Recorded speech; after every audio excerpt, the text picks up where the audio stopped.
సరిగా లేని కారణంగా అక్కడ ఉండేటువంటి చీఫ్ సూపరింటెండెంట్ గారు, అక్కడ ఉండే డిపార్ట్మెంట్ ఆఫీసర్ గారు ఏం చేశారంటే, మీ పిల్లలకు మనం హెల్ప్ చేస్తున్నాం, మీకు హెల్ప్ చేస్తున్నాం అంటే అక్కడ టీచర్ల యొక్క ఉద్యోగాలు టెన్షన్లో ఉన్నట్టు. ఎవరైనా ఆఫీసర్ వచ్చిందనుకోండి, మీకు హెల్ప్ చేసినంత మాత్రాన మీ రైట్ అని చెప్పేసి ఏదో మీరు అక్కడ పోయి అనుకునేటట్టు లేదు. వాళ్ళ దయాదాక్షిణ్యాల మీద మీరు బతికే పరిస్థితి ఉంటుంది.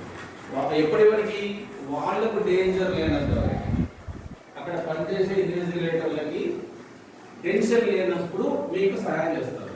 వాళ్ళ టెన్షన్కి ఎప్పుడు గురి చేస్తారు అంటే మీ యొక్క బిహేవింగ్ వాళ్ళ టెన్షన్ గురి అయ్యే పరిస్థితి ఉంది. నేను పక్కన రిజర్వేషన్ చేసిన అక్కడ కావాలని చక్కగా సార్ని రిక్వెస్ట్ చేసుకోవాలి, స్టాఫ్ రిక్వెస్ట్ చేసుకోవాలి. నేను ముంగట పెడతా ఆ క్వశ్చన్ అయితే బుక్లో రావు, మీరు సొంతంగా రాయాల్సింది. ఏం లాభం చిట్టీలు పట్టుకోపోయి శుద్ధ దండగా ఒక 10 ఫార్ములాలు ఉన్నాయి, అది ఎక్కడో మేనేజ్ చేసుకున్నాం రాసుకున్నాం అంటే అది వేరు. అవి కూడా చిట్టి కూడా పట్టుకోకూడదు. రిటర్న్గా మన హ్యాండ్ రైటింగ్తో ఇది ఉండకూడదు. మన దగ్గర చిట్టీలో పట్టుకోపోయి రాసుకున్నాం.